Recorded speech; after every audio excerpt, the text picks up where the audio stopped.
বলে কি চাচা, নিজে চাষ করলে তো এমন চেয়ে থাকতে হতো না। তুই ছোট, এত কথা বলিস কেন? বড়দের সাথে এমন কথা বলার সাহস রাখা ঠিক না রে। ভোলা, কি এত জ্ঞানের কথা বলছিস রে? বলি, অন্যের জিনিসের প্রতি লোভ না করে নিজে কিছু করার চেষ্টা কর, না হলে তো রসাতলে যাবি। পরের জিনিসের প্রতি লোভ করা ঠিক না। এত লোভ করলে দেখবি লোভই একদিন তোকে খেয়ে ফেলবে। ভোলা জঙ্গলের গভীরে ধীরে ধীরে হাঁটছে। গাছপালা ঘিরে রেখেছে তাকে, চারপাশে তীব্র নীরবতা।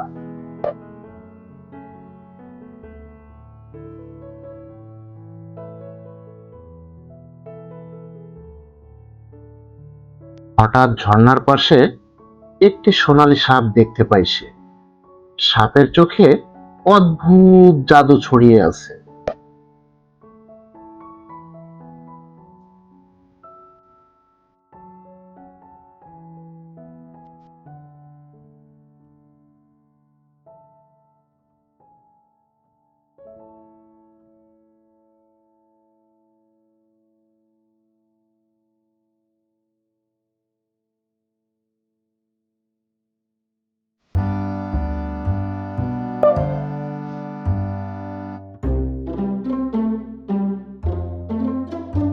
ভোলা অবাক হয়ে তাকিয়ে থাকে।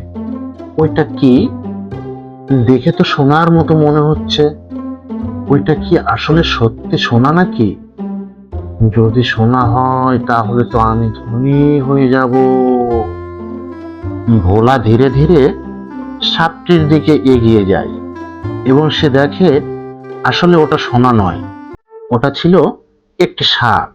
সাপটি তখন মাথা উঁচু করে ভোলার দিকে তাকিয়ে বলে, আমি জানি তুমি মনে মনে কি ভাবছো। আমি তোমার মনের ইচ্ছা পূর্ণ করতে পারি, তবে মনে রেখো, তুমি যদি লোভ করো তাহলে কিন্তু সব হারাবে। আমি তোমার 3টি ইচ্ছা পূর্ণ করব। বলো তুমি কি চাও? তুমি সত্যি বলছো? তুমি আসলে কি দিতে পারবে আমার ইচ্ছা পূর্ণ করে? তাহলে আমি রাজা হব, আমি ধনী হব, এবং আমার শেষ ইচ্ছা, আমি হাত দিয়ে যা স্পর্শ করব তা যেন সোনা হয়ে যায়। তোমার ইচ্ছা পূর্ণ হবে, কিন্তু মনে রেখো, লোভের চেয়ে বড় কোনো শাস্তি নেই। যতটুকু তুমি নিতে চাও ততটুকু কিন্তু হারানোরও ঝুঁকি থাকে, মাথায় রেখো। হুম, শর্ত নয় বাপু, শর্ত কেন? আমি তো শুধু ধনই চাই। দেখি তুমি কিভাবে আমার ইচ্ছেটা পূর্ণ করো, একটু করেই দেখাও। তাহলে ইচ্ছে প্রকাশ করো, তবে মনে রেখো, প্রতিটি ইচ্ছা পূরণ হবে, কিন্তু তার পরিণতি তুমি কিভাবে নিতে চাও সেটাও একবার ভেবে দেখো। আমি প্রথমে চাই রাজা হব, তারপর চাই আমার গোটা গ্রাম যেন সোনা দিয়ে ভরে যায়, আর শেষ ইচ্ছা, আমি হাত দিয়ে যা স্পর্শ করব সব যেন সোনা হয়ে যায়। সাপটি কি যেন জাদু মন্ত্র পাঠ করল, সাথে সাথেই তার সকল ইচ্ছা পূর্ণ হলো। সাপটি গম্ভীরভাবে একবার ভোলার দিকে তাকিয়ে তারপর অদৃশ্য হয়ে যায়। তারপর কি হলো চলুন দেখি। আহাহাহাহা, আমি ধনী, আমি রাজা, সোনা সোনা সোনা, সব সোনা। আহাহাহাহা, এখন তো আমি রাজা, আমি রাজা, আমি রাজা। ভোলার জাদুর হাতের স্পর্শে সবকিছু সোনায় পরিণত হয়ে যায়। সে যা হাত দিয়ে ধরে তাই সোনায় পরিণত হয়। এটা কি? আমার খাবার সোনা হয়ে গেল কেন? তাহলে আমি এখন কি খাবো? আমার পানিও সোনা হয়ে গেল। তাহলে কি আমি পানি খেতে পারবো না? মা দেখো, মা তুমিও শোনা হয়ে গেলে, তাহলে আমি তোমাকে কোথায় পাবো মা? এটা আমার কি হলো মা? আমার কি হলো? আমার কি হলো? এটা আমার কি হলো মা? আমার কি হলো? ভোলা ভরাক্রান্ত মন নিয়ে জঙ্গলে ফিরে যায়। সে একটি গাছতলায় বসে কাঁদছে। তার চারপাশে রয়েছে সেসব সোনার স্তূপ।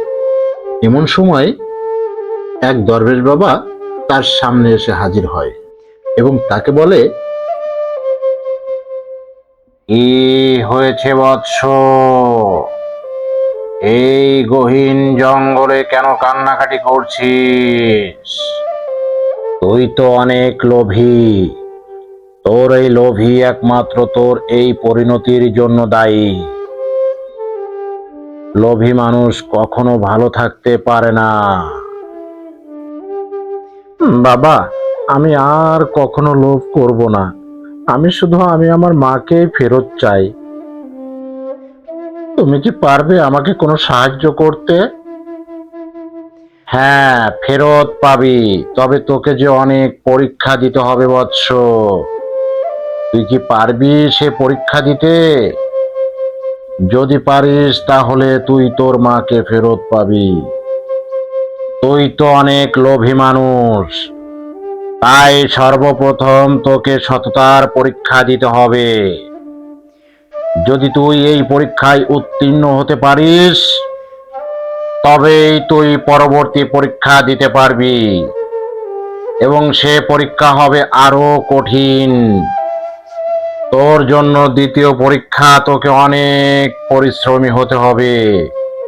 নিজে উপার্জন করা শিখতে হবে। অন্যের জিনিসের প্রতি কোনো লোভ করা যাবে না। নিজে পরিশ্রম করে সবাইকে দেখিয়ে দিতে হবে তুই অন্য 10 জনের মতো পরিশ্রম করে উপার্জন করতে পারিস। সেটা তোকে প্রমাণ করতে হবে বৎস। এই দুটি পরীক্ষায় উত্তীর্ণ হওয়ার পর আমি নিজেই তোকে একটি চূড়ান্ত পরীক্ষা নিব।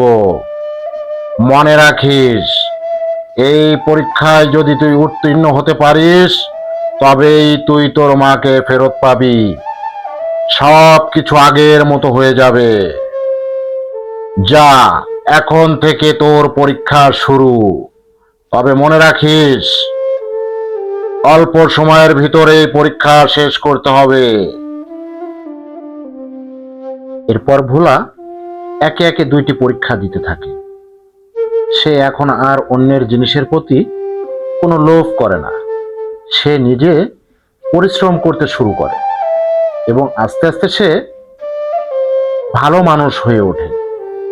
কিছুদিন যাওয়ার পর দরবেশ বাবা নিজেই ভোলার কাছে এসে হাজির হয় এবং ভোলাকে বলে, আমি তোর পরিবর্তন দেখে খুশি হয়েছি বৎস। তুই 2টি পরীক্ষায় উত্তীর্ণ হয়েছিস। তবে তোকে এখন যে আরো কঠিন একটি পরীক্ষা দিতে হবে। তোর যত সোনা, প্রাসাদ, অর্থ সম্পদ সব সাধারণ মানুষের মাঝে বিলিয়ে দিতে হবে।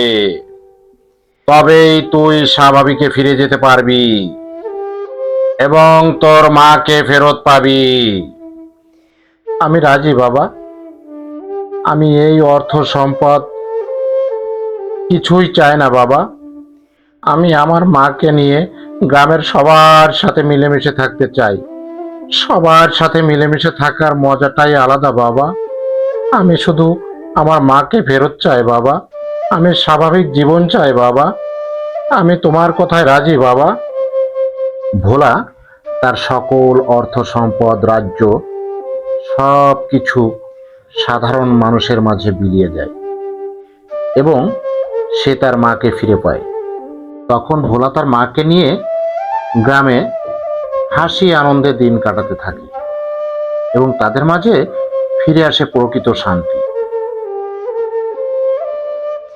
বন্ধুরা, গল্পটি তোমাদের কাছে কেমন লাগলো?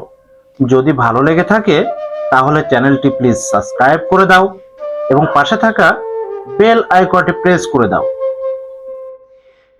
পরবর্তী ভিডিওর নোটিফিকেশন পৌঁছে যাবে তোমার কাছে সবার আগে। ভিডিওটি দেখার জন্য তোমাকে অসংখ্য ধন্যবাদ।